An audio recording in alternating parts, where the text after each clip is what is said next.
Alors, mes chers amis, bien le bonjour, bienvenue à un autre cours de microéconomie avec le prof Derry. Très heureux de vous retrouver encore cette semaine. Alors, pour ce cours de microéconomie, cette semaine, on va parler notamment de la consommation à travers le crédit, les emprunts. Ce sera notre sujet qu'on va aborder aujourd'hui. Mais avant toute chose, j'ai une élève qui m'a posé une excellente question. Elle m'a demandé, c'est quoi la grosse affaire avec le projet de loi 61 du gouvernement du Québec, donc du premier ministre Legault, ce projet de loi qu'il a déposé pour faire des grands travaux pour redémarrer l'économie du Québec là, après le confinement. Alors, il y a une capsule vidéo qui a été produite pas plus tard que ce matin par Benjamin Tremblay et de son équipe de Séjour sur Terre. Et je vous propose pour démarrer donc avec ce Monsieur Derry répond à vos questions pour le premier volet du cours, de tout de suite aller regarder cette capsule. Et après ça, on aura l'occasion d'en jaser brièvement avant d'enchaîner avec le contenu du cours. Alors voilà, on y va tout de suite avec ça. Depuis plusieurs semaines, le gouvernement Legault planifie la relance de l'économie du Québec. Le 3 juin, un plan a finalement été présenté à l'Assemblée nationale, le projet de loi 61. Aussitôt, le dossier est devenu controversé. Mais pourquoi? Quelles sont les promesses du projet de loi et quels sont ses problèmes? Le projet de loi 61, en gros, mise sur une liste de 202 projets considérés comme consensuels. La liste inclut la construction de maisons des aînés, de CHSLD et d'écoles, la rénovation d'hôpitaux et de routes, ainsi que le développement du transport en commun. Aux yeux du gouvernement Legault, la situation d'urgence actuelle justifie que ces projets puissent aller de l'avant plus rapidement. Il voudrait diminuer les délais administratifs entre le moment où un projet est confirmé et le moment où les travaux commencent. L'objectif est de faire travailler les gens aussitôt que possible, notamment dans le domaine de la construction, afin de pallier au taux de chômage élevé que le gouvernement anticipe. Au fond, par souci d'efficacité et de rapidité, certains dispositifs de vérification, certaines redditions de comptes et procédures parlementaires deviendraient plus souples. Les Québécois, selon François Legault, trouvent qu'il y a trop de bureaucratie. Ainsi, avec le projet de loi 61, la procédure d'expropriation serait facilitée. Les travaux publics seraient entrepris avant l'obtention de certains prérequis. Des contraintes légales pour la protection de l'environnement seraient amoindries. Des règlements relatifs à l'aménagement du territoire et à l'urbanisme seraient ignorés, puis le gouvernement déterminerait lui-même les conditions applicables pour certains appels d'offres publics. Pour ajouter un projet à la liste concernée, il suffirait d'1 heure de discussion en commission parlementaire. Ensuite, un des éléments qui inquiète beaucoup les groupes d'opposition, c'est que le gouvernement pourrait plus généralement modifier certaines dispositions législatives ou réglementaires pour prévenir ou atténuer toute conséquence découlant de la pandémie de la COVID-19. D'un côté, la portée d'un tel énoncé est assez vague, mais d'un autre, elle est aussi extrêmement vaste. L'Assemblée nationale agirait essentiellement comme un simple organe de consultation à la disposition du gouvernement. Le projet de loi garantit une immunité de poursuite judiciaire pour le gouvernement, un ministre, un organisme public ou toute autre personne qui accomplit de bonne foi un acte dans l'exercice de pouvoir que le projet de loi introduit ou dans l'exécution de mesures prises en vertu de ceux-ci. Autrement dit, si une loi est brisée, à moins qu'il soit possible de prouver qu'un membre du gouvernement était de mauvaise foi, la ou les personnes responsables seraient à l'abri de répercussions légales. De plus, les projets d'infrastructure qui sont visés par le projet de loi ne seraient pas soumis à la même reddition de comptes. En fait, le gouvernement n'aurait qu'à donner des nouvelles que sur l'impact économique et l'avancement du projet, ce qui s'apparente à une publicité plus qu'à un suivi sérieux. Bref, avec le projet de loi 61, la CAQ veut accélérer la relance économique en concentrant davantage le pouvoir entre les mains du Conseil des ministres. Ce qui est aussi important de comprendre et de nuancer, c'est que le PL 61 concerne uniquement le secteur de la construction. Ce n'est pas comme certains l'annoncent sur les réseaux sociaux le début de la dictature, même si des enjeux sérieux sont soulevés. Pour certains, même en dehors de la loi, la démarche même du gouvernement Legault pose problème, puisqu'il essaierait d'aller trop vite.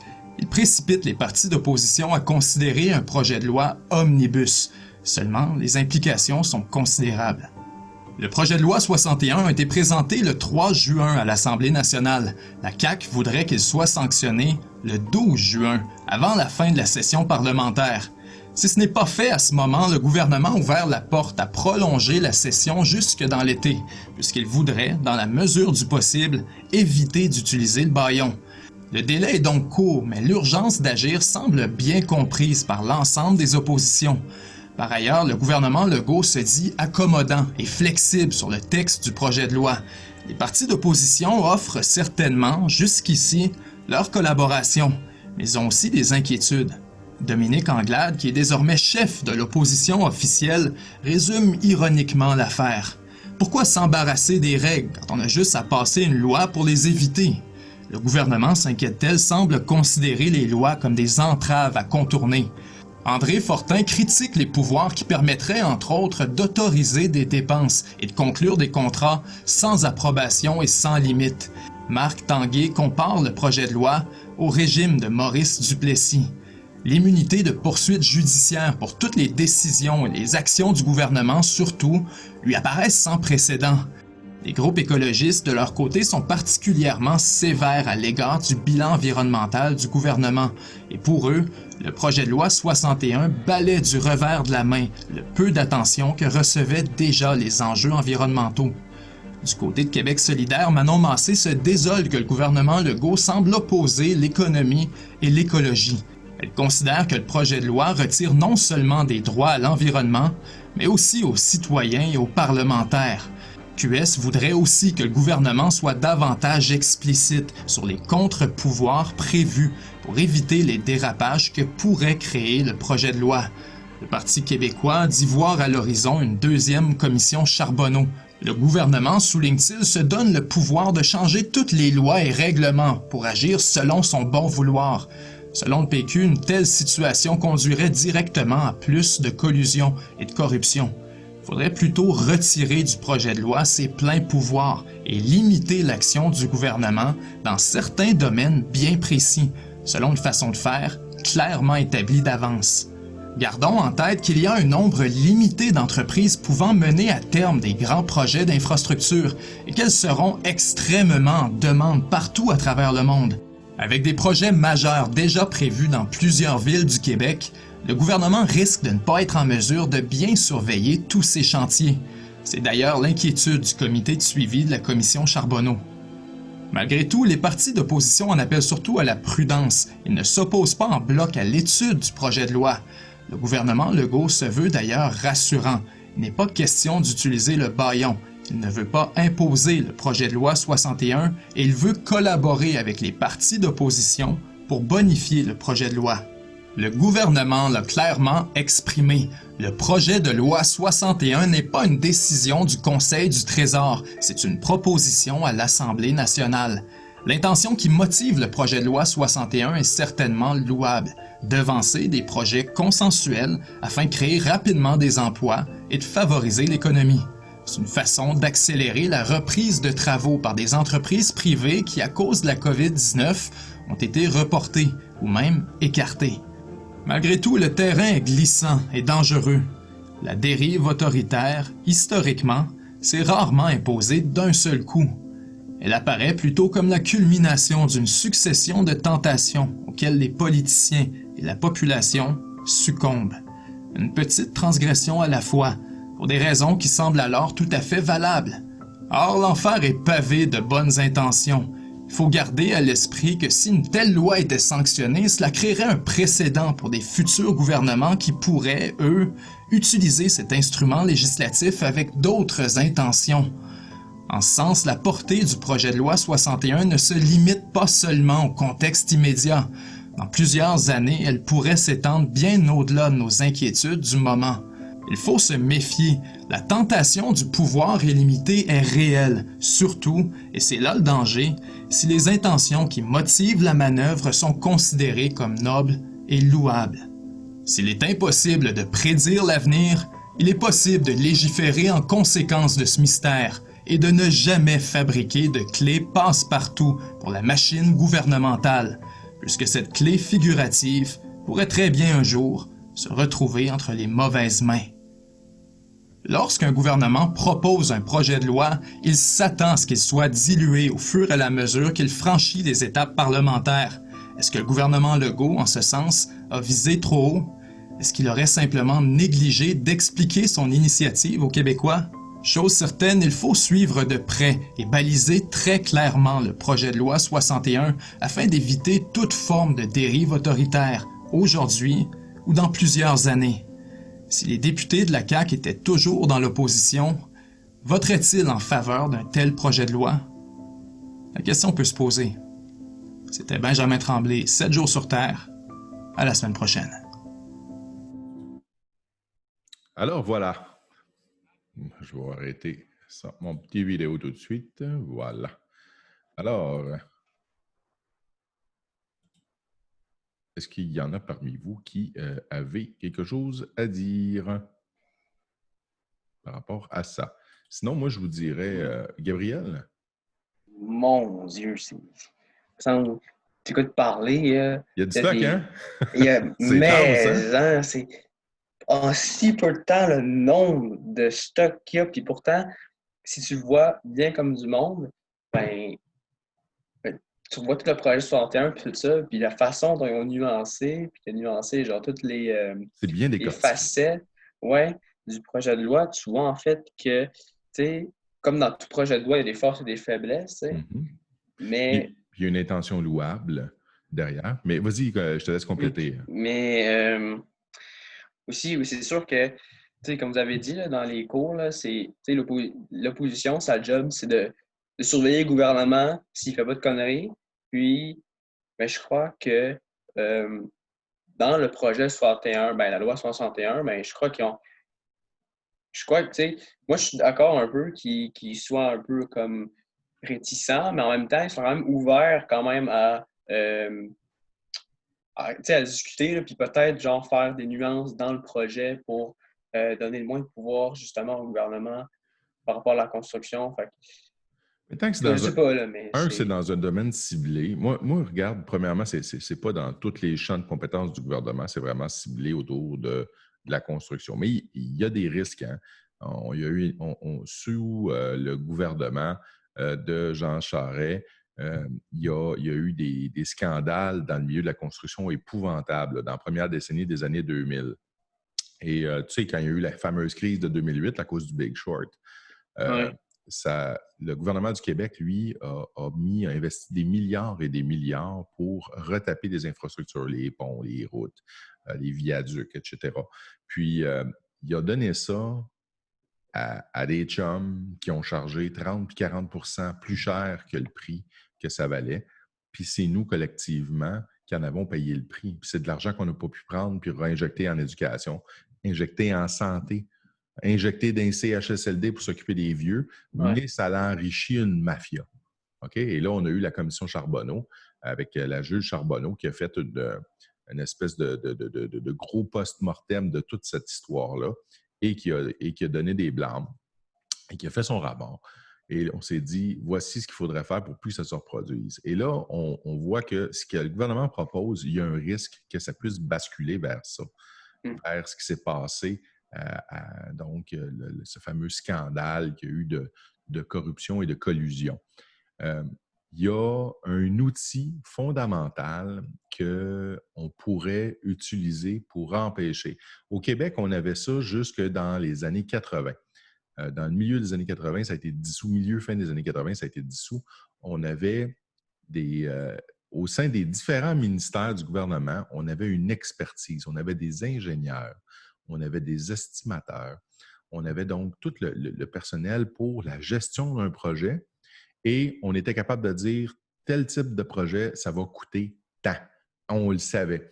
Puis là, on le mettait en appel d'offres auprès de différentes compagnies. Puis si les différentes compagnies n'étaient pas capables de respecter les paramètres qui avaient été fixés par le gouvernement où ils dépassaient de 10 ou de 15 % le prix, à ce moment-là, on se disait OK, laissez faire, on va le faire nous autres mêmes. On ne le donnera pas au privé, ça va être le gouvernement du Québec direct via le ministère des Transports ou via un de ses ministères qui va réaliser le projet. C'est ça qu'on faisait.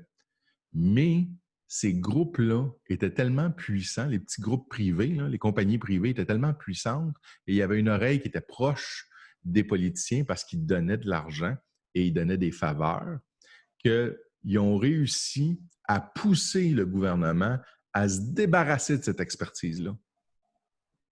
Et aujourd'hui, en 2020, on les a plus, ces groupes-là qu'on avait dans les années 80 qui travaillaient au sein du gouvernement, qui étaient des employés du gouvernement. On parle de 150, 200 personnes, des ingénieurs, des technologues, des gens qui étaient formés dans le domaine de la construction, qui étaient capables d'estimer combien coûtait un projet, puis qui étaient capables de tout mettre en œuvre pour le réaliser si ça ne faisait pas.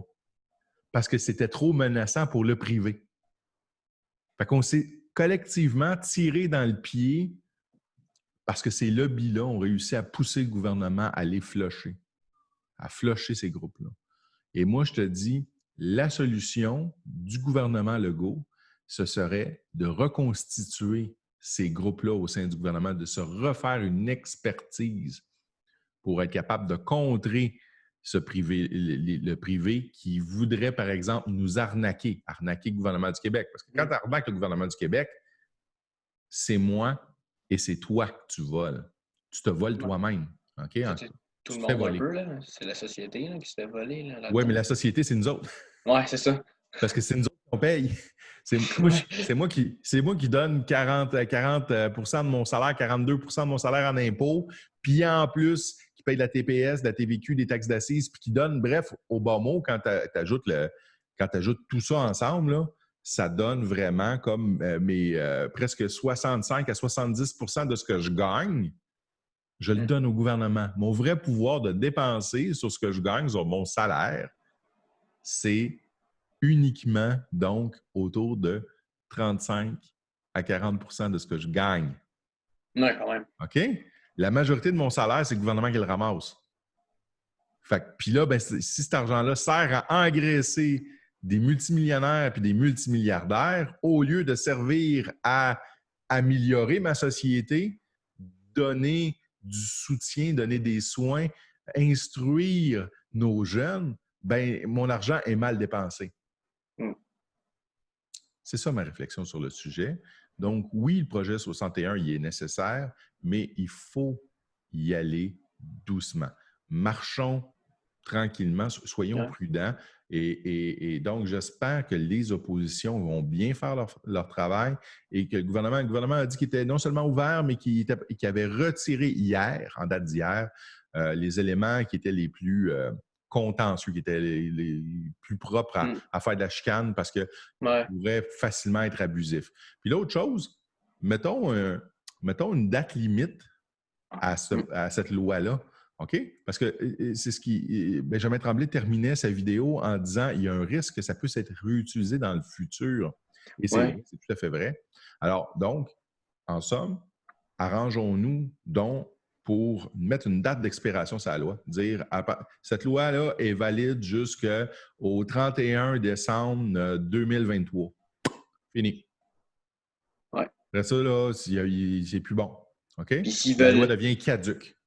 Ouais. Puis si, mettons, ils veulent peut-être, je sais pas, peut-être pas la remettre, là, mais genre faire un genre d'extension, il faudrait que ça retourne sur la table, genre. Oui, absolument. Il faudrait passer à travers tout un processus législatif complet et complexe. Là, on comprend qu'on est encore dans la crise du COVID, on comprend qu'il y a une crise, il y a une urgence à cause d'une dépression imminente au niveau mondial. Qu'il faut réagir. Ça, on comprend, là. Mais en 2023, on ne sera plus là, par exemple. Puis là, je donne une date random, là. mais regarde, on va être sorti de crise à ce moment-là. Là. Donc, il n'y aura pas de raison d'invoquer d'urgence. OK? Ça va? Ça répond? Oui, mais en même temps, tu sais, je me dis, est-ce qu'il n'y aurait pas un moyen de ne pas garder cette loi-là, mais de garder genre une partie, genre, mais pas pour tout, mais pour tout le temps, mais que ça ne donne pas plus de pouvoir au gouvernement. Je sais pas si vous comprenez, genre qu'on Oui, a oui. juste genre le fait que les délais soient moins longs, parce que c'est vrai que c'est beaucoup trop long, les délais. Ça prend genre des fois 5 ans juste pour faire une infrastructure. Parce qu'il y a trop Donc, de réglementation. Le problème, c'est qu'il y a trop de réglementation là-dessus. Le gouvernement du Québec a tout à fait raison. Il va falloir faire une espèce de grand ménage et de réussir à simplifier. Il y a de nombreux entrepreneurs qui veulent ouvrir leurs portes. Tu sais, ouvrir une PME au Québec, là. Ah, c'est compliqué. Ça n'a pas de bon sens. trop de bureaucratie. Il y a trop de bureaucrates, il y a trop de réglementations. Il faut absolument dégraisser pour que ça devienne plus simple. Oui, ça prend des mécanismes de protection. Oui, Ouais. ça prend des mécanismes de sauvegarde. Oui, il faut s'assurer que le public ne se fasse pas flouer là-dessus. On Puis est d'accord. l'environnement, puis toutes les Oui, oui, patentes. oui, Là. absolument, absolument.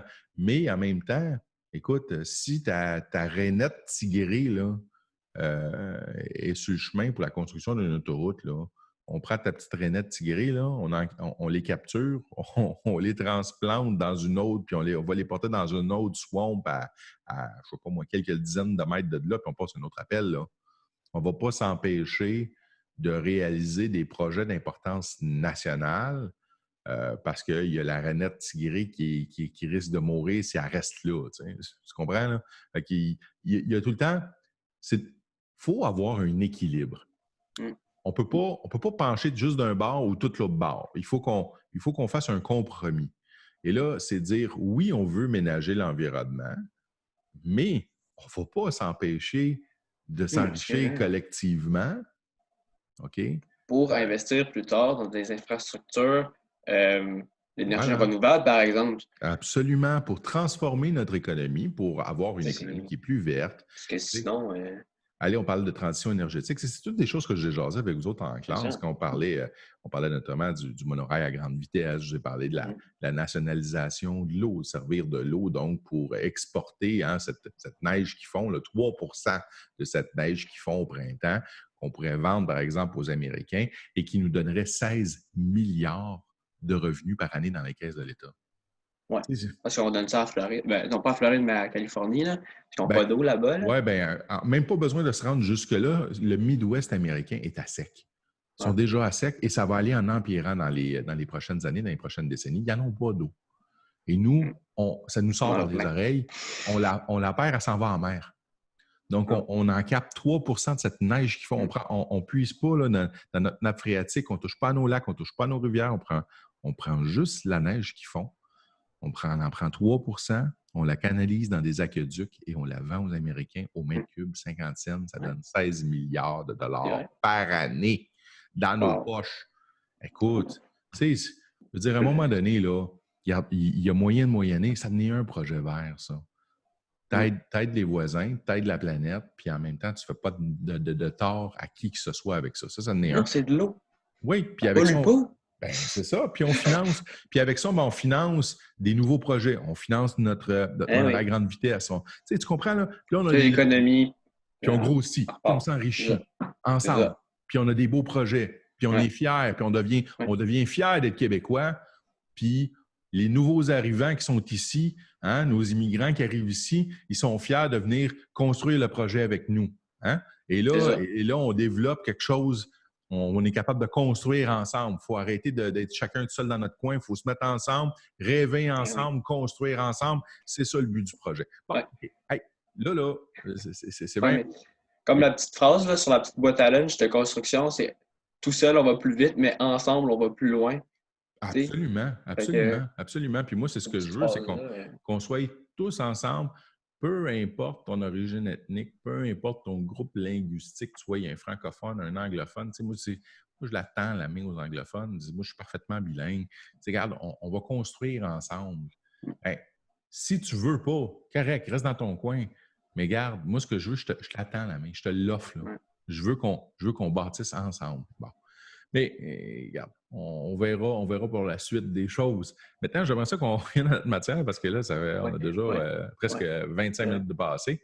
Et je vais vous parler donc de microéconomie, donc du crédit et de la consommation planifiée. Donc, juste vous donner une définition générale du mot crédit. Or, c'est quelque chose, une notion qu'on a déjà vue en classe, mais je voulais quand même revenir là-dessus. Donc, le crédit, ça consiste dans la possibilité de se procurer un bien ou un service sans pour autant le payer au moment où on s'en porte acquéreur. Fait que tu t'en vas, par exemple, je ne sais pas, moi, chez Best Buy, tu t'en vas t'acheter une paire d'écouteurs Beats je ne sais pas, moi, tu ne payes rien maintenant et tu la payes en, je ne sais pas, moi, en 12 versements. OK? 12 versements faciles de 7 par mois. Donc, tu achètes maintenant, tu payes plus tard. OK? Alors ça fait partie de la consommation planifiée, c'est du crédit. Du crédit, mot crédit, ça veut dire que c'est de l'argent prêté. Prêté, pas donné, prêté. OK? Une carte de crédit, c'est une carte où tu empruntes de l'argent à une institution financière. Ici, à Mastercard, à Visa, American Express, etc. OK? Puis une Donc, carte de débit. une carte de débit, c'est ton argent à toi. Tu débites l'argent qui est dans ton compte de banque. Tu comprends la nuance? La nuance est fondamentale. Donc, carte débit, tu te sers de ta propre argent à toi que tu as déjà dans ton compte. Carte de crédit, c'est de l'argent que tu empruntes à quelqu'un d'autre. Donc, il va falloir que tu lui rembourses. Et non seulement il va falloir que tu lui rembourses, il va falloir que tu payes des intérêts en plus. Et les intérêts sur des cartes de crédit sont très élevés. Mais en moyenne, j'ai une c'est question. en 18 et 28 Gabriel. Oui, vas-y, je t'en prie. Mais les cartes de crédit, là, exemple, tu achètes quelque chose, mais tu rembourses la journée même. Tu ne payes pas d'intérêt. Non, effectivement, parce que je pense qu'on va le voir un petit peu plus loin de toute façon. OK? Mais tu as 28 jours. Un délai de 28 jours pour payer sans avoir à rembourser. Et ça, d'ailleurs, ça s'appelle se servir d'une carte de crédit de façon intelligente. C'est une minorité de gens qui le font, par ailleurs. OK? Ouais, c'est tellement pratique. Là. Même moi, j'en fais pas partie de ces gens-là qui payent. Parce que veux pas, des fois, tu as des obligations. Il faut que tu sortes de l'argent rapidement. Puis là, après ça, tu te ramasses que tu as un gros montant. Puis tu ne peux pas le ramasser. Tu ne peux pas ramasser le payer dans de 28 jours. Donc, tu es pogné pour essayer de faire du catch-up. Moi qui pensais. Rembourser. Oui, je le sais, c'est le cordonnier mal chaussé. C'est le cordonnier mal chaussé. Non, je ne suis pas parfait. Je suis presque parfait, mais je ne suis pas parfait. Je fais des blagues, vous savez. Donc, utilisation du crédit à consommation. Donc, c'est une augmentation, je viens de vous le dire, une manière d'augmenter temporairement son pouvoir d'achat. Tu veux t'acheter ton premier véhicule, ta première auto. Tu n'as pas nécessairement le 4 000, 5 000 $ que ça coûte pour être en mesure d'acheter ton véhicule. Alors, qu'est-ce que tu fais? Tu vas à la banque auprès d'une institution financière, tu empruntes le 5 000 $ et donc tu es en mesure maintenant de te procurer le bien tout de suite au lieu d'attendre et de mettre de l'argent de côté pendant des mois et des mois pour ramasser le 5 000 $. OK? Donc, crédit à la consommation. Dans une relation de crédit, OK, tu as deux personnages. Tu as le créancier et tu as le débiteur. Le créancier, c'est la personne qui prête l'argent. OK? Donc, c'est la banque ou c'est mon oncle Roger qui te passe du cash. OK? Le débiteur, c'est celui qui emprunte. C'est celui qui prend l'argent puis qui va aller la dépenser, mais qui va devoir la rembourser. Donc, il est débiteur. Il doit de l'argent à quelqu'un. OK? Donc, créditeur, débiteur. Ça va? Le capital, quand on parle d'un prêt en argent, le capital, c'est la somme qui est prêtée. OK? Et le taux d'intérêt, c'est le loyer de l'argent. Donc, le taux d'intérêt, là, on dit que c'est le loyer. Pourquoi loyer? Qu'est-ce que ça veut dire, loyer? Parce que vous connaissez le terme loyer. Mais maison. Vous le connaissez uniquement dans le terme de logement, maison, louer une maison. OK? Mais je viens de le dire. Louer. Louer, c'est ça. Louer. Tu loues. Vous avez sûrement fait ça quand il y a une couple d'années, quand vous étiez plus jeune, vous alliez au club vidéo. Oui, tu loues un film. Tu loues un film. Qu'est-ce que ça veut dire, louer un film? Ça veut dire que tu louer un film, c'est pas qu'il est à toi, mais tu l'achètes pour que pendant un certain temps, là, tu dois le retourner à son propriétaire après. Mais il faut que tu payes un montant X pour avoir le droit De l'emprunter, c'est de ça. l'emprunter. OK? Donc, il n'est pas à toi. On te le prête pour 24, 48 heures. On dit que ça coûte 5 piastres pour 24 heures. OK? Et pendant ces 24 heures-là, tu peux aller visionner le film. Puis après ça, il faut que tu le rapportes. Puis si tu ne le rapportes pas, on te facture des pénalités et C'est même vrai. une autre location. OK? C'est vrai. Donc, il y a comme une peine, tu comprends? Alors, c'est ça. Quand on parle de loyer, ce que ça veut dire, c'est qu'on te loue, on te prête quelque chose. Donc, comme on te le prête, il faut que tu le restitues par après, tu le rapportes, tu le redonnes. OK? Donc, le taux d'intérêt, c'est le loyer de l'argent. Donc, on te loue l'argent. Au lieu de te louer un film, au lieu de te louer un logement, on te loue de l'argent. OK? Donc, on te loue 5 000 $. On te loue 5 000 $. Mais le 5 000 $ que je te loue, il y a un prix, par exemple. Tu ne vas pas juste me redonner le 5 000, tu vas me redonner le 5 000 plus des intérêts. Les intérêts, c'est le montant. C'est le montant, dans le fond, que je te charge pour te prêter la somme.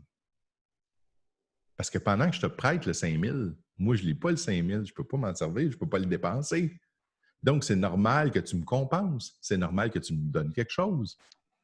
Et ce que tu vas me donner, c'est le taux d'intérêt. C'est comme ça que les banques font de l'argent. C'est en plein ça, Gabriel. Ça va? Fait que c'est clair? Est-ce que la notion est claire pour tout le monde? Ça va? Oui, c'est bon? OK, on continue. Oui, vas-y. Mais fait que si tu fais des gros prêts comme ça, c'est pas comme une carte de crédit, mettons. Ça veut dire que si tu fais un prêt pour une maison, je sais pas, il te passe 100 000 Oui. mais, mettons, par inadvertance, tu réussirais à le rembourser, mettons, tu sais, carte de crédit, c'est 28 jours. Donc, Oui. mettons, tu rembourserais genre je sais pas, dans les 28 jours, je sais pas comment ça fonctionne. Tu aurais des taux d'intérêt quand même. En fait, quand on parle d'une maison, rembourser 100 000... Je sais pas, tu gagnes à l'auto pendant ce temps-là, Ouais. tu gagnes, je sais pas, 50 millions. Mais c'est parce que tu vas avoir des contrats. Tu vas avoir un contrat de crédit. C'est-à-dire que quand tu fais... C'est un type de prêt bien spécial. Hein. Pour une maison, c'est un prêt hypothécaire. Donc, c'est un prêt qui est notarié. Tu passes devant le notaire pour avoir le droit d'emprunter la somme. Et il y a toutes sortes de règles qu'on fixe et tu n'as pas le droit de rembourser le 100 000 d'une shot. OK? Juste demander, je pense que c'est Alexis qui a son micro ouvert et on l'entend, le guiling avec son bol. Excusez. Ils ont de l'air bonnes, tes céréales. C'est des amandes croquantes. C'est pas correct. Moi, je suis au régime en plus, fait que ils ont de l'air doublement appétissantes. Donc, tout ça pour te dire que... qu'est-ce que je disais, moi, là? Attends une minute. Prêt hypothécaire. Oui, le prêt hypothécaire, il y a un paquet de modalités. OK? Il y a des règles et tu ne peux pas rembourser le prêt d'une shot. Donc, ils vont dire tu peux rembourser jusqu'à un maximum de 20, 25, 30 % du montant par année du 100 000. Donc, si on dit 30 % de 100 000, ben, c'est 33 000 maximum que tu pourrais rembourser cette année. Puis l'année prochaine, un autre 33 000. Mais pendant ce temps-là, tu vas au moins payer des petites tranches d'intérêt. C'est sûr que tu ne paieras pas les intérêts que tu paierais sur un prêt hypothécaire de 10 ans, 15 ans, 20 ans, parce que tu le rembourses en 3 ans. Ouais, tu le rembourses en 3 ans. Parce que tu n'es pas bien profonde ou que tu es irrité.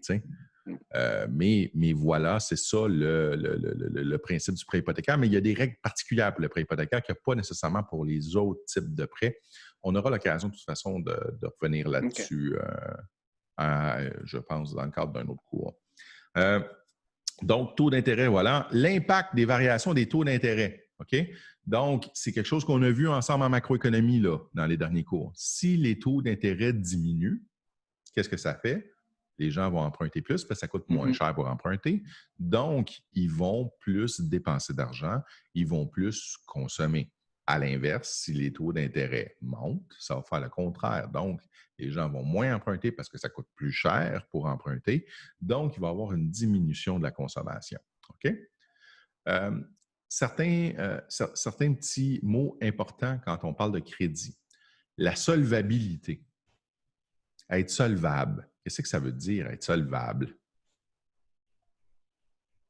Être solvable, c'est être en mesure de faire face au prêt puis être capable de le rembourser avec intérêt. Donc, as-tu les moyens de rembourser? Et là, qu'est-ce qu'on va faire? C'est que souvent, avant de te prêter de l'argent, je vais faire une petite enquête de crédit. Je vais vérifier, toi, là, tu travailles-tu? As-tu de l'argent? As-tu des revenus? As-tu des biens à toi? OK? Donc, es-tu en mesure de me rembourser si moi, je te prête de l'argent? OK? Si oui, ça veut dire que tu es solvable. Donc, je vais te prêter. Sinon, ben, guess what? Tu es insolvable. Donc, je ne te prêterai pas parce que si je te prête, je ne reverrai jamais la couleur de mon argent. Je te fais littéralement un cadeau. OK? Alors, ça, c'est la solvabilité. L'endossement.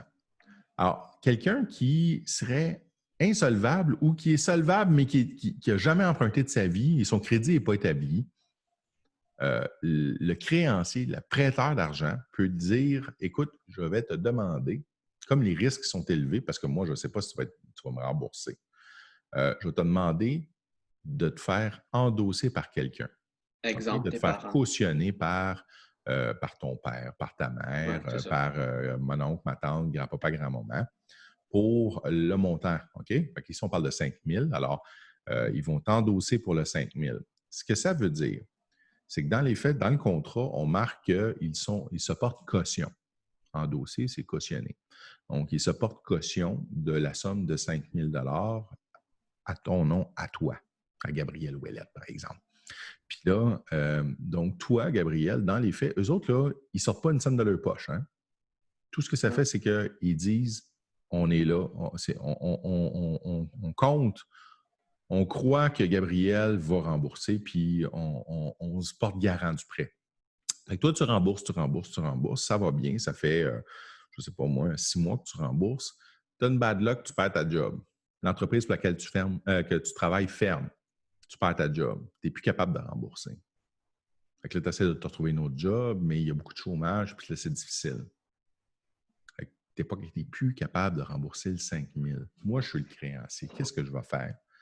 Je vais me retourner de bord. Tu avais payé, mettons, je ne sais pas moi, sur 5 000, tu avais payé 1 500. Donc, il reste 3 500 remboursés. Je vais me retourner vers ton endosseur, vers ta caution,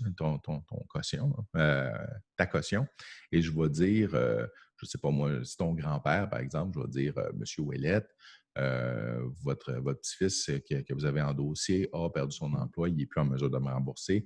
Je vais exécuter la caution, je vais exécuter donc l'endossement. Je vous demande donc de me payer sur le champ 3 500 $. Il ne va pas payer les versements à ta place. J'exige le solde complet immédiatement. OK? Oula! Fait que je réclame le 3 500. Paf. Puis il est obligé de me le payer. C'est ça, endosser quelqu'un. OK? Et quand tu endosses la personne, si la personne elle-même emprunte, par exemple, auprès de la banque, ça diminue sa capacité d'emprunt à elle. Ça veut dire que ton grand-père, sa capacité d'emprunt a diminué de 5 000 $ pendant le temps qu'il t'endosse toi. Okay? En fait, quand quelqu'un endosse, exemple, je sais pas, moi, ton parent t'endosse, en fait, c'est pas bon pour lui de payer à ta place, en fait. C'est ça, il y a un risque. Fait que tu n'endosses pas n'importe qui. Tu sais, tu as un chum, une blonde qui vient te voir et il demande de t'endosser. C'est mieux d'être sérieux, ton affaire. Là. Parce que si c'est... Oui, mais c'est l'amour de ma vie. Ouais, mais... T'as une minute, là. T'es-tu marié avec, là? Êtes-vous marié pas marié? ensemble?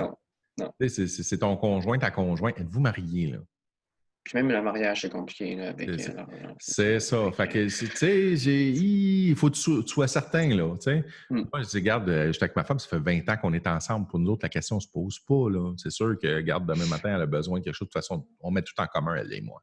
C'est ça, nos règles. 20 ans, là. Oui, mais il y a du monde que c'est chacun leur bord, hein. Même après 20 ans, ils ont chacun leurs petites affaires de leur bord. Puis... c'est vrai. Il y en a qui aiment mieux faire ça. Oui, mais moi, notre vision à Julie et à moi, c'est que notre couple, on est ensemble, on met en commun, puis on construit ensemble. C'est ça notre vision des choses. Puis ça fonctionne très bien. Là, puis la plupart des couples à travers le monde fonctionnent de même parce que un couple, c'est une alliance économique. C'est pas juste une alliance amoureuse, c'est une alliance économique. Même que dans beaucoup de sociétés sur Terre, c'est pas une alliance amoureuse du tout parce que c'est des mariages arrangés. Les enfants sont mariés ensemble avant même de venir au monde. Tu as 2 femmes qui sont enceintes, puis il y a une alliance entre 2 familles.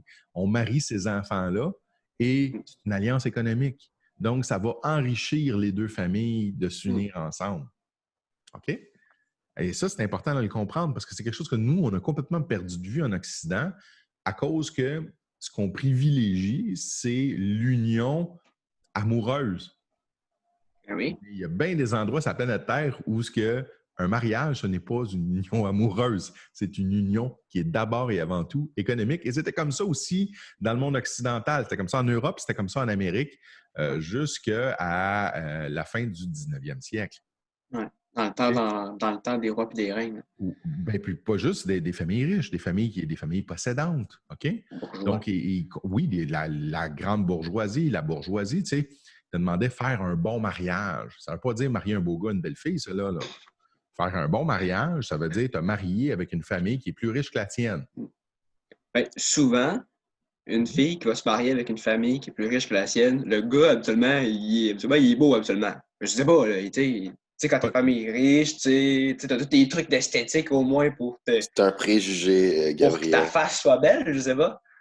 Ben, c'est pas grave. Pas nécessairement. Ben, je sais pas. Moi, Regarde, Donald Trump, il y a 4-5 milliards de fortune personnelle et il est marié avec une très belle femme. Qui est une ancienne mannequin, qui a même été une playmate de Playboy.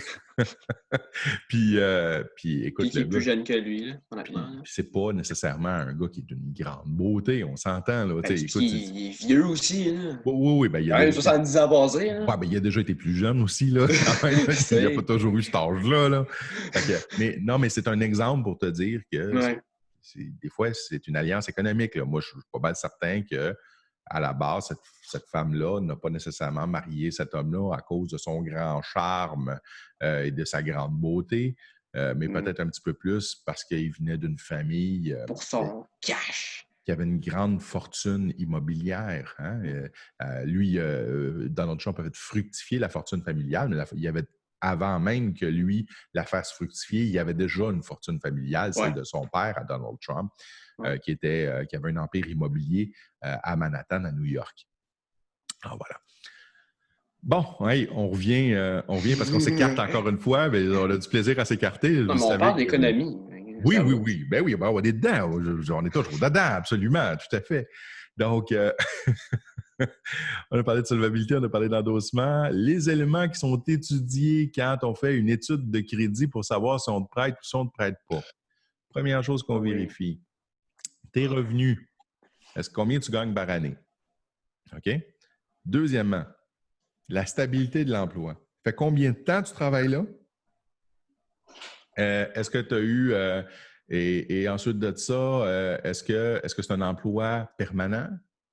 Est-ce que c'est temporaire? OK? Alors ça, c'est ce qu'on vérifie. Ensuite de ça, ton niveau d'endettement, as-tu déjà beaucoup de dettes? Un petit peu, moyen, beaucoup? Tu comprends? Vraiment c'est pas bon. Non. On va regarder ton dossier de crédit. Il y a deux compagnies de crédit. Il y a Equifax et il y a aussi... Oups! Je pense que Alexis est reparti dans ses Ah, c'est ma soeur. OK. Désolé, je mute le... Merci, mon ami. Si tu veux nous parler, tu rouvres ton micro, ça me fait plaisir. Il n'y a pas de problème. Où je peux converser. Oui, absolument. Donc, ensuite de ça, écoutez, je reviens. Donc, dossier de crédit, donc, on donne une note de crédit, je vous dis ça de façon fictive, là, mettons de 1 à 10, OK? 9 étant vraiment pas bon, puis 1 c'est pas bon. OK. 1 étant extraordinaire, OK? Donc, et tu pars, mettons, à 6. Alors, tu commences ton crédit, tu es à 6. Alors, tout dépendant de ta capacité à payer puis à rembourser toujours, ça va te faire en sorte que ta cote, elle va diminuer et tu vas devenir comme plus intéressant comme client pour des banques, pour des entreprises, pour emprunter de l'argent. OK? Alors, et de l'autre bord, si tu es à 9 ou à 10, ben je ne t'approche pas avec une perche de 30 pieds parce que c'est dangereux. Là, donc, tu es quelqu'un qui a fait faillite à répétition, tu ne rembourses pas ce qu'on te prête. Te prêter de l'argent à toi, c'est perdre de l'argent. OK? Donc, tu as un mauvais dossier de crédit. Dernière chose qu'on va vérifier, tes actifs. Donc, tu as-tu des biens qui t'appartiennent à toi en propre? Donc, c'est quoi qui est à toi en propre comme actif? Donc, as-tu une auto? As-tu un ordinateur? Je ne sais pas, puis c'est une vieille ringaine ou c'est une machine de gaming assez récente? Tu sais? C'est-tu des affaires que je pourrais saisir si tu ne me rembourses pas, que je pourrais faire vendre pour me faire rembourser? Tu comprends? C'est à ça que ça sert les actifs. C'est comme Monopoly. Oui, c'est ça, effectivement. Exactement comme au Monopoly. Donc, on a des hôtels, on a des maisons, fait qu'on peut les saisir. OK? Donc, on va regarder, passer en revue rapidement les formes de crédit à la consommation. Puis, après ça, ça va être tout pour aujourd'hui. Puis, je ne sais même pas si je vais avoir le temps de le faire au complet. Au pire, on le complétera au prochain cours, qui sera notre dernier cours, soit dit en passant, d'éducation financière, mercredi de la semaine prochaine. Ben oui. Je suis triste. Le temps file et les aiguilles tricotent, mes chers amis. Alors, la première forme de crédit à la consommation, c'est le prêt personnel. Donc, tu veux t'acheter un objet XYZ, je ne sais pas moi, on parlait d'ordi gaming. Tu veux t'acheter une machine de la mort, une Alienware, montée là, comme sacoche, là, machine 7500 $. OK? Mais dedans, là, tu as un processeur i9. Écoute, avec, je ne sais pas moi, octo-cœur, regarde, super cadencé, de la mémoire SSD ultra performante, de la RAM, écoute, là, en veux-tu, en v'là. Bref, la machine de n'importe quel gamer rêve d'avoir refroidi avec du liquid coolant. Écoute, regarde, vraiment machine de fou, là, OK? 7500. T'apprêtes. Fait que là, toi, il faut que tu vas emprunter à la banque. Et si tu empruntes à la banque, tu empruntes à 15 d'intérêt. 15 d'intérêt. OK? C'est un prêt qui est sans garantie. Donc, la banque ne va pas rien exiger en garantie de ta part. C'est la banque ou un particulier qui va te prêter en général. Ça pourrait être quelqu'un aussi qui le fait, là, quelqu'un que tu connais dans ton entourage qui pourrait te le prêter. La garantie exigée, c'est l'ensemble de tes biens. Donc, si tu ne rembourses pas le prêt, je peux saisir ta machine de gaming. Puis, la machine de gaming ne veut pas avoir baissé de prix. Tu l'as payé 7500, mais à partir c'est comme une auto. À partir du moment que tu commences à t'en servir, elle ne vaut plus 7500. Fait que moi, je t'ai fait un prêt de 7500. Donc, je vais prendre des biens que je vais pouvoir faire vendre pour obtenir un produit de vente qui va être de 7500 $. Ça veut dire que je peux faire saisir ton cellulaire, je peux faire vendre ton cellulaire, je peux faire saisir ton auto, je peux faire vendre ton char. Bref, jusqu'à concurrence de 7500 et l'excédent du montant, je vais te le redonner. OK? Ça, c'est si tu ne payes pas. Si tu fais défaut, OK, de façon répétée, ça fait plusieurs mois que tu ne payes pas, à ce moment-là, je pourrais obtenir un jugement contre toi. Et ça, c'est la conséquence, c'est la saisie de biens. OK, ça peut être un bien particulier ou ça peut être l'universalité. Ici, c'est la garantie exigée dans un prêt personnel ordinaire, c'est l'ensemble des biens. Ça va? Autre type de prêt. Toujours un prêt personnel, mais cette fois-là, le prêt auto. Alors, le prêt auto, il est fait à un taux d'intérêt qui est beaucoup plus bas. Je donne un exemple, mettons 5 OK? Au lieu de 15 on est à 5 Mais là, tu vas me dire, oui, mais pourquoi que pour un prêt personnel ordinaire, on est à 15 puis pour le prêt auto, il est plus bas?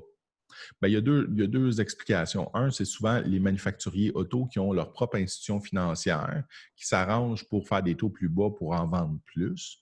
Et l'autre raison, c'est que le montant qui est emprunté est généralement beaucoup plus élevé. OK? Donc, tu empruntes, par exemple, pour t'acheter une Honda Civic SI de l'année. OK? 32 000 taxine. Tu empruntes 32 000, tu n'empruntes pas 5 000. Donc, les intérêts que tu vas rembourser sont quand même plus élevés, OK? En termes de marge, en termes de montant. Alors, le prêt pour l'achat, c'est spécifique à l'achat d'une auto, OK? C'est garanti soit par une banque, soit par le constructeur automobile. La garantie qui est exigée, c'est le véhicule lui-même. Puis, si tu fais défaut de payer, on va te saisir le char. Puis, tu vas perdre l'argent que tu as mis. Ça veut dire que tu as pris un prêt qui est bon pour 5 ans. Ça fait 2 ans que tu rembourses l'auto et que tu payes pour avoir l'auto, pour l'achat. Et au bout de 2 ans, tu n'es plus capable parce que tu as perdu ta job. Qu'est-ce qu'on va faire? On va saisir le char et tu vas perdre les versements que tu as faits, puis tu perds le char. Tu perds tout. Ouch. Ouch. Oui, ouch.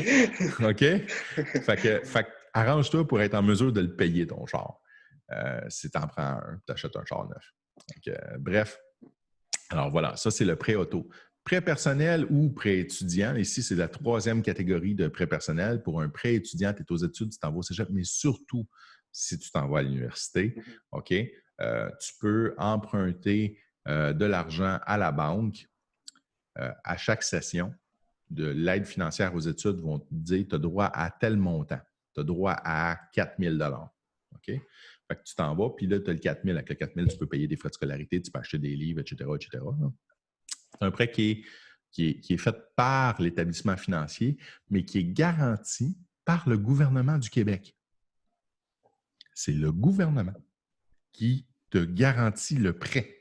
Ce que ça veut dire, c'est que la banque, elle, est certaine de se faire rembourser. Elle est certaine de se faire rembourser parce que, devine quoi? Le gouvernement a mis une clause.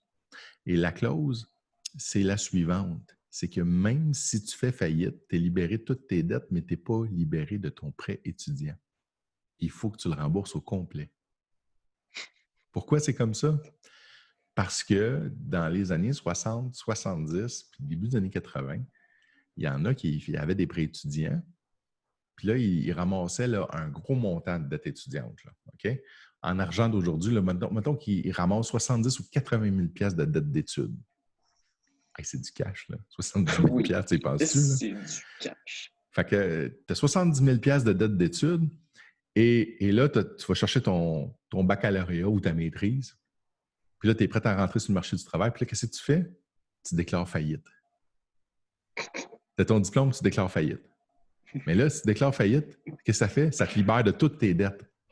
Fait que tu n'avais plus de 70 000 à rembourser. Puis la banque se faisait littéralement avoir parce qu'elle était pognée pour absorber la perte de 70 000 Alors, pas besoin de te dire que hey, là, les banques, elles ne trouvaient pas drôle. Fait que se sont virés de bord, ils ont regardé le gouvernement, ils ont dit là, vous allez faire quelque chose.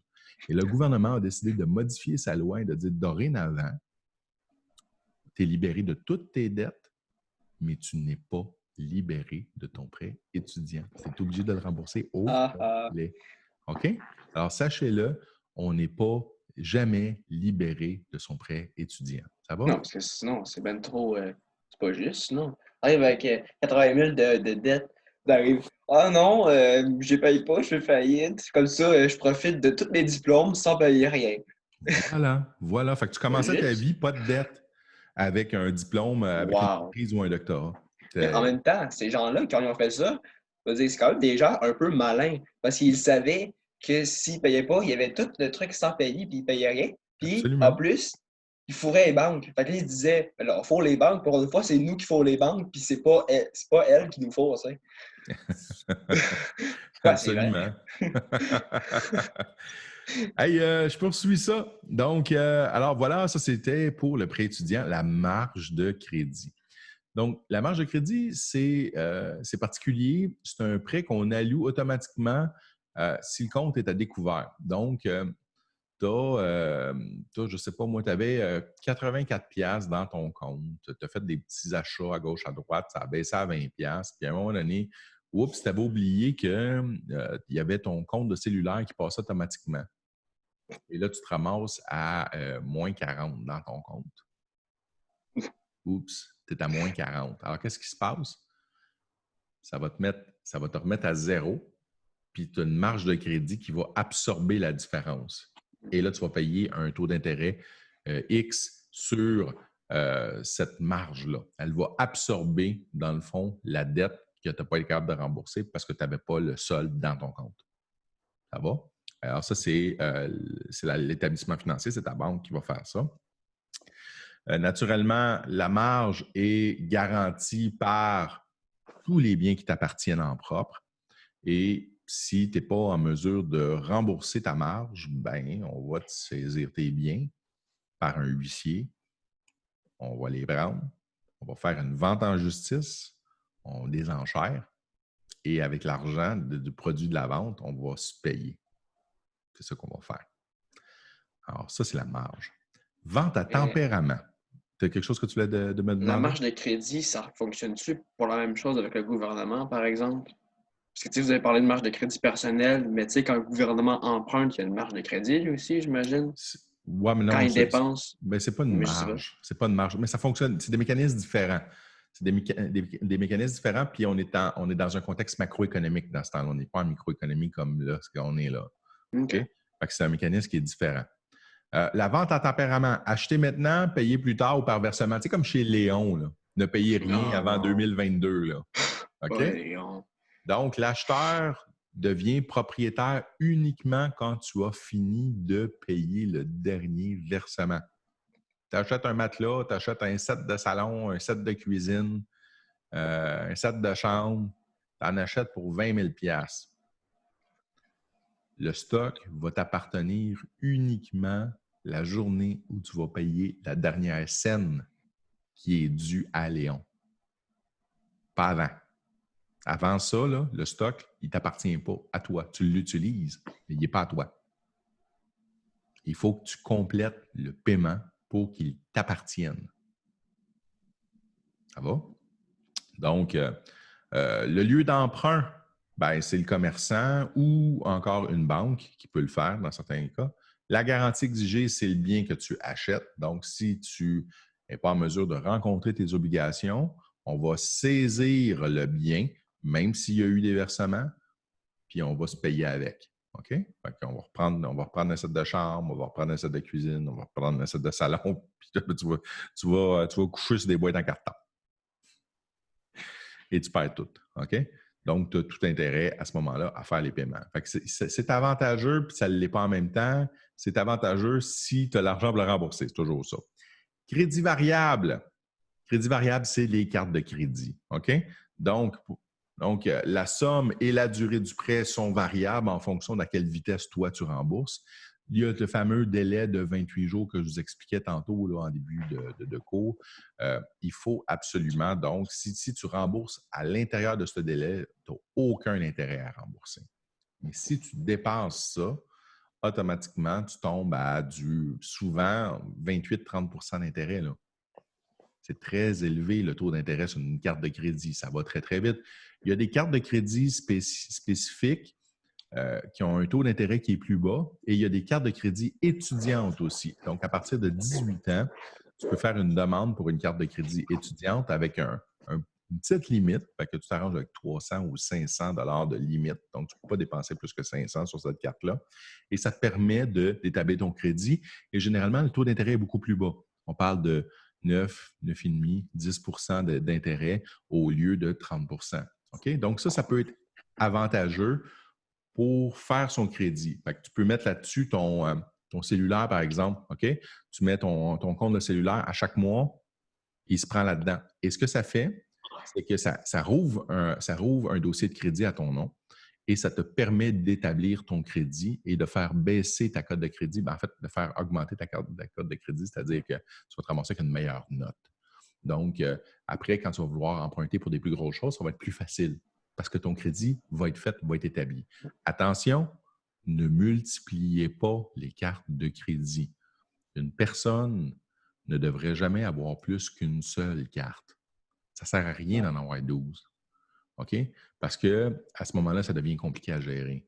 Ben parce Donc, que Mais si tu as un travail, puis dans le fond, tu mets de l'argent de côté parce que tu t'en sers pour le travail, puis que tu en as une autre que c'est genre pour toi, mais là, c'est quelque chose d'autre, là. Effectivement, tu as un contexte particulier. Il y en a un qui est pour ton travail, donc qui fonctionne avec l'entreprise. Puis tu en as un dans ton nom personnel. Ça, c'est un autre paire de manches, Alexis. Donc, il n'y a pas de problème dans une situation comme ça. Effectivement, il n'y a pas de problème. Gabriel, tu voulais ajouter quelque chose ou ça va? Oui, mais que si surtout, j'ai entendu dire que parce que si tu n'utilises pas ta carte de crédit, ta cote, elle baisse. Mm-hmm. Mm-hmm. En fait, Fait que si tu as plusieurs cartes de crédit, en fait, puis tu en utilises juste une, mais que les autres, tu les utilises pas, ben ta cote, elle va baisser Absolument. parce que tu l'utilises pas. C'est vraiment niaiseux, mais on dirait que la banque, elle veut s'assurer, on dirait que, genre, au final, c'est elle qui soit gagnante. Fait qu'il faut tout le temps que tu Toujours. finisses. Toujours. Fait que si tu as Toujours. une carte de crédit, La banque n'est pas là pour perdre. La banque est là pour faire des gains, uniquement des gains. ouais. Mais des fois, il y a des techniques pour essayer de. Tu sais, si tu es vraiment un très bon client et un très bon consommateur, qui t'agit intelligemment, c'est sûr que la banque, ça va être dur pour elle de faire de l'argent avec toi. C'est sûr qu'elle va toujours finir par en faire, mais. Oui. Non, mais elle tire toujours son compte, mais c'est parce qu'elle va aller le prendre ailleurs. Mais regarde, on s'en rejase de ça parce que je veux pas, comme je te dis, je veux pas rentrer dans ce détail-là parce que le cours se termine. Il me reste à peine une affaire à couvrir avec vous pour aujourd'hui, puis je vais vous laisser aller pour le reste de la journée parce qu'on arrive presque à 11h10. Donc, voilà, ça c'est pour les cartes de crédit. On aura l'occasion de revenir là-dessus. OK? Prêt hypothécaire, c'est le dernier. On l'a abordé rapidement tantôt, je vous l'ai dit. Hein? Prêt hypothécaire, c'est un prêt pour acheter de l'immobilier. Immobilier qui vient du mot immobile. Immobile qui veut dire qui ne bouge pas, qui est 2 pieds plantés dans le sol. OK? Donc, pensez à un terrain, c'est l'immobilier. Pensez à une bâtisse, c'est l'immobilier. Il y en a qui vont me demander, oui, mais une maison mobile, c'est un immeuble ou c'est un meuble? Parce que le meuble, c'est le contraire de l'immeuble. Un meuble, ça veut dire qu'il est mobile, qu'il peut bouger. Ouais. En fait, une maison mobile, moi, la question que je vais te poser, c'est elle a-tu ses roues en dessous ou est fixée dans le sol? Si elle est fixée dans le sol, elle n'est plus mobile. Mais si elle a des roues, par exemple. Si elle a des roues que je peux l'attacher à une remorque et la déplacer rapidement, elle n'est pas un bien immeuble, elle est un bien meuble. OK? C'est une exception. Ben, il y a ça. Là, on est dans le droit. Là, on est dans le droit. On est dans le droit des meubles. Là. Des meubles et des immeubles. OK? Donc, c'est super intéressant. Il y a plein de petites exceptions là-dessus. Toujours. C'est Toujours vraiment des exceptions. c'est le fun d'aller naviguer là-dedans. Là. Mais je ne veux pas faire ça avec vous parce qu'on ne fait pas de droit aujourd'hui. On fait vraiment de l'économie, mais je ne peux pas m'empêcher de faire juste un petit pont pour en parler vite. Donc, c'est un prêt qui est accordé pour faire l'achat d'un terrain ou d'un immeuble. Il est consenti par un établissement financier. Donc, ce qui va être exigé en garantie, c'est l'immeuble, la maison, le chalet, le terrain, peu importe là, ce qu'on exige. Et on peut le faire aussi sur l'universalité des biens, donc sur tout ce qui appartient à la personne, OK, pour être capable de se faire rembourser. Mais en priorité, sur le bien grevé, donc l'immeuble, la maison, le chalet, le terrain. Et qu'est-ce qu'on fait? Naturellement, en cas de défaut, ben, on va saisir, l'institution financière va faire saisir le bien en question, soit pour le conserver lui-même ou encore le faire revendre. OK? Alors, voilà. Alors, il y a toutes sortes de modalités. Comme je l'ai dit, le prêt hypothécaire, c'est un prêt qu'il faut absolument faire notarier. Donc, il faut passer devant le notaire pour le faire faire. Il est renouvelable généralement autour de 3 à 5 ans. C'est ça, on établit là-dedans le taux d'intérêt, les modalités de remboursement, les défauts, qu'est-ce qui arrive en cas de défaut, etc. Alors voilà, c'est ça que je voulais voir avec vous aujourd'hui. Au prochain cours, on aura l'occasion de parler du coût du crédit, de l'endettement et des solutions à l'endettement. Donc, qu'est-ce qu'on peut faire pour éviter la faillite et naturellement, ultimement, le dernier mécanisme en cas d'insolvabilité, la faillite elle-même. Alors, c'est ça qu'on va voir pour compléter ensemble notre volet de microéconomie au prochain cours. C'est le rendez-vous que je vous donne mercredi de la semaine prochaine, 10h. Je vais être fidèle au poste. Et avant ça, lundi, notre dernier cours de monde contemporain qu'on va avoir ensemble. Et c'est un cours que je vous donne sur la Russie. Donc, notre cher Poutine qui fait un peu des trucs en dessous de la table. Là. Notamment Poutine, mais c'est un personnage fascinant, soit dit en passant. C'est probablement l'homme politique vivant au pouvoir le plus intelligent qui existe à la Terre à l'heure actuelle. Vladimir Poutine, c'est un homme. En tout cas, du 21e siècle, en tout cas. Oui, c'est un homme. Ça se voit qu'il est le pire ennemi de Trump, qui est plus intelligent que lui. Ah, il est beaucoup plus intelligent que Trump, il n'y a aucun doute là-dessus. Là. C'est un homme d'une grande intelligence, Vladimir Poutine. Il, s- C'est un... il s'est manié le pouvoir là, d'une façon très. Pas qu'il était né là-dedans, mais c'est comme si. Pas son Il était super fait pour être prise pouvoir, d'emprise. mais c'est comme s'il jonglait avec ça, puis il était comme. Puis il se trompe jamais. Ben, pas qu'il se trompe jamais, mais qu'il. On aura l'occasion de toute façon de développer là-dessus, Gabriel. Moi, je veux pas aller plus loin. Là. Je veux pas commencer à te vendre la mèche tout de suite. Mais on Non. va parler, on va faire une petite historique comme qu'on en a fait sur les autres pays, rapide. Ensuite de ça, on va parler des enjeux actuels et de la Russie du 21e siècle. Donc, qu'est-ce qui s'en vient? Où est-ce que ça peut mener tout ça? Les interrelations avec la Chine, avec l'Europe, avec les États-Unis et avec nous, le Canada et le Québec. Donc, Oui. il y a des questions extrêmement hot malgré la nordicité de ce pays. Alors, on aura l'occasion de revenir là-dessus sans faute. Monsieur, Oui, oui, Alexis. est-ce que vous serez là le 16? Bien sûr.